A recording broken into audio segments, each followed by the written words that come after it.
جو شب قدر میں محروم رہا وہ ہمیشہ محروم ہے، وہ محروم ہی ہے۔ تو شب قدر میں میرا اللہ سب کو بخش دیتا ہے، سب کی مغفرت فرما دیتا ہے۔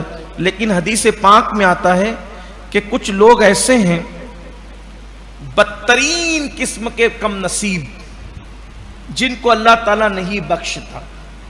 ان کے نام میں پڑھ دیتا ہوں، اللہ کرے ان میں سے ہم نہ ہو۔ یعنی بغیر توبہ کے اللہ سب کو بخش دیتا ہے۔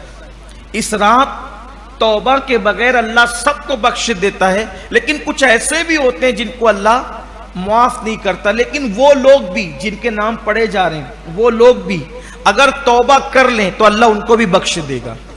اگر وہ بھی توبہ کر لیں اللہ ان کو بھی بخش دے گا۔ یہ میں نے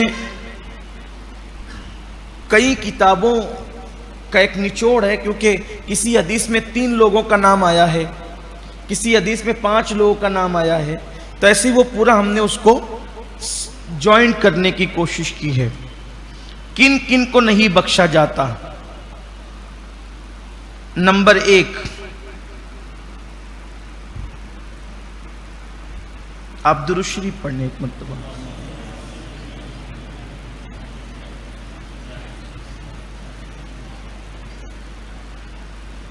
اللہ رب محمد صلی اللہ علیہ وسلم نحن عباد محمد صلی اللہ علیہ وسلم۔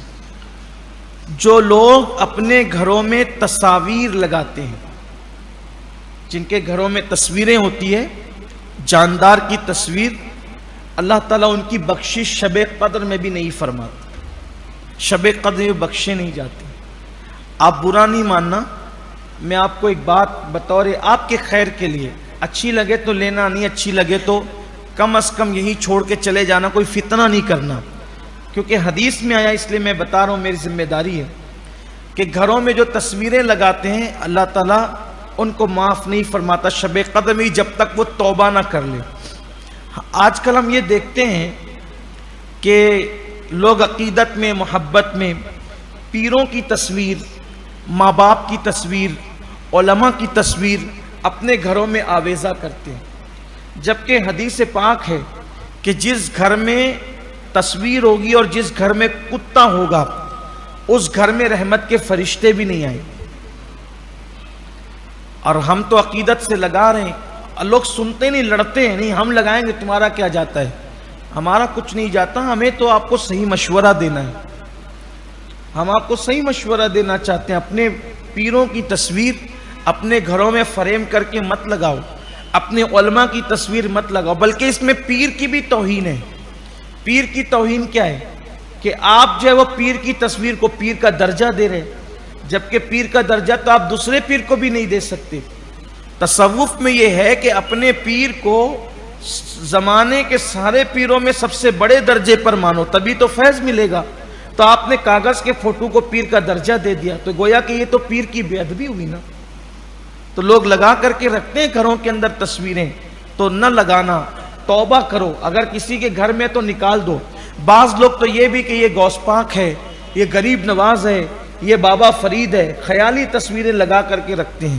سوچو تو صحیح، اگر آپ معاذ اللہ کسی نمازی کو، کسی امام کو کہہ دے کہ یہ غریب نواز ہے، تو بولو یہ غریب نواز کی توہین ہوئی کہ نہیں ہوئی؟ آپ نے کسی مسجد کے امام کو غریب نواز کہہ دیا، آپ نے کسی مسجد کے امام کو بابا فرید کہہ دیا، تو بولو یہ بزرگوں کی توہین ہے کہ نہیں؟ تو کسی عام فہم کسی بڈھے کو خیالی طور پر آپ نے بنا دیا اور اس کو آپ بابا فرید کا نام دے رہے ہیں، غریب نواز کا نام دے رہے ہیں۔ سوچو یہ ہمارے بزرگوں کی توہین ہے کہ نہیں؟ واللہ بابا فرید ایسے تھے کہ کسی ایرے گہرے بڈھے کو آپ بابا فرید کا نام دے رہے ہیں اپنے خیال کے اعتبار سے، قیامت کے دن اللہ کو منہ کیا دکھائیں گے؟ وہ تو ایسے تھے فرد فرید، یکتا اور بے مثال، کہ ان کے دور میں بھی ان جیسا کوئی نہ ہوا، اور تم کاغذ کے ٹکڑوں پر کسی کی بھی تصویر بنا کر بابا فرید کا نام، غریب نواز کا نام، صابر پاک کا نام دے رہے ہو۔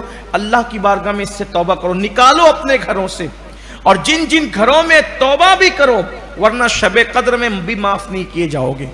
دوسری بات، جو اپنے گھروں میں کتا رکھتے ہیں، آج کل مسلمانوں کو بھی کتے پالنے کا بہت شوق ہو گیا۔ اگر چور کی وجہ سے اپنے کھیتوں میں، اپنے باغوں میں، اور کوئی ایسے حالات بنتے ہیں کہ جہاں علماء رکھنے کی اجازت دیتے تب تو عذر ہے، بلا عذر شرعی شوق سے لوگ کتے پال رہے ہیں گھروں کے اندر. اب تو یہ حال ہو گیا کہ کوئی ایران سے بلی لا رہا ہے, کوئی عراق سے بلیاں لا رہا ہے, پال رہے ہیں لوگ. بیوی کو مار پیٹ کرتے ہیں, بلیاں پالتے ہیں, بلیوں کے نخرے اٹھاتے ہیں. یہ قوم کا حال ہے. اللہ کے بندے, بلی کا حق نہیں ہے تجھ پر, پہلے بیوی کا حق ہے. بیوی کو تو طلاق دے کے گھر سے نکال رہے ہو, بیوی کو تو مار رہے ہو, اور اتنی دور دور سے اتنی مہنگی مہنگی بلیاں لا کر پال رہے ہو.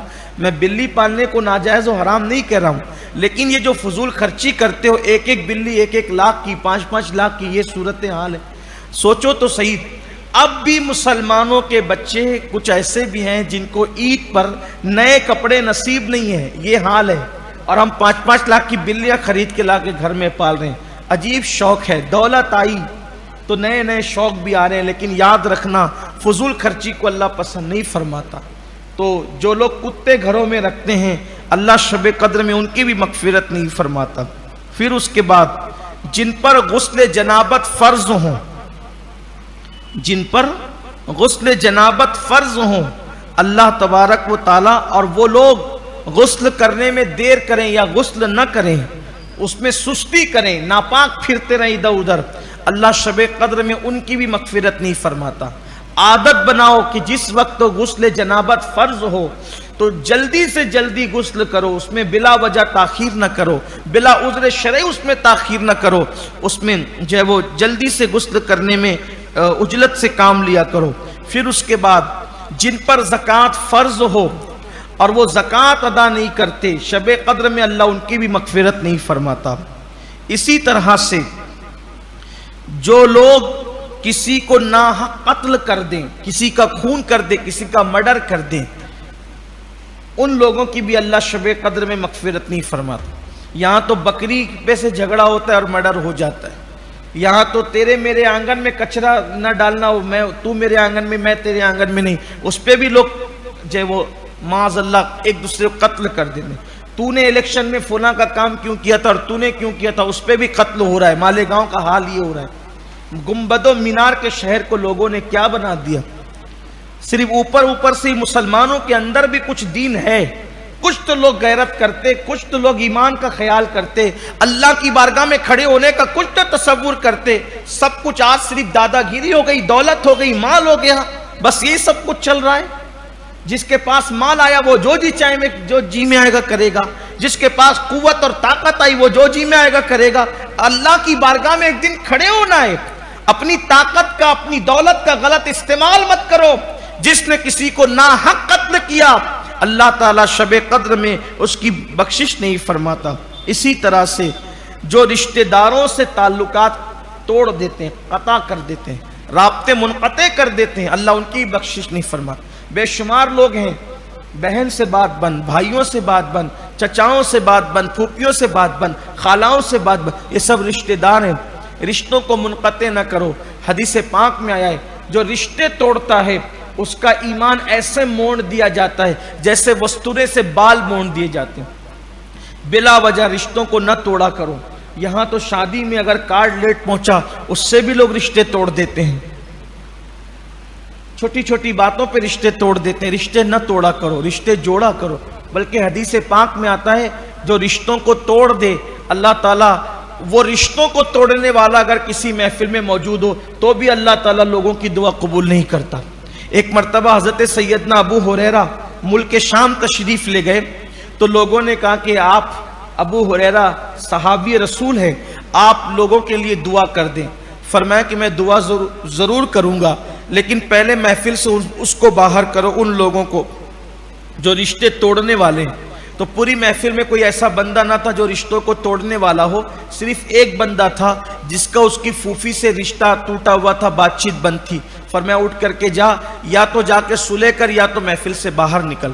وہ گیا اور جانے کے بعد اس نے پھوپھی سے معافی مانگی کہ مجھے ابو ہریرہ رضی اللہ تعالیٰ عنہ نے اپنی محفل سے باہر کر دیا ہے کہ جو رشتوں کو توڑنے والا میری محفل میں جب تک موجود ہوگا اس وقت تک میں دعا نہیں کروں گا. آپ غور فرمائیں. آپ کیا کہتے ہیں, یار امام صاحب تو ہمیشہ دعا کرتے ہیں, ہماری دعا قبول نہیں ہوتی. مولانا دعا کرتے ہیں, پیر دعا کرتے ہیں. امام کیا کرے گا بیچارہ, اس کے ہاتھ میں تو صرف دعا کرنا ہے, دعا قبول کرنا اس کا کام تھوڑی ہے. آپ نے خود ہی رشتے توڑ رکھے ہیں۔ سوچو ذرا، دل پر ایمان والے دلوں پہ ہاتھ رکھ کے سوچو، ہمارے سگے بھائیوں کے ساتھ اپنا رویہ کیا ہے؟ ہماری سگی بہنوں کے ساتھ ہمارا رویہ کیا ہے؟ ہمارے چچا تایا کے ساتھ ہمارا رویہ کیا ہے؟ سوچو ذرا۔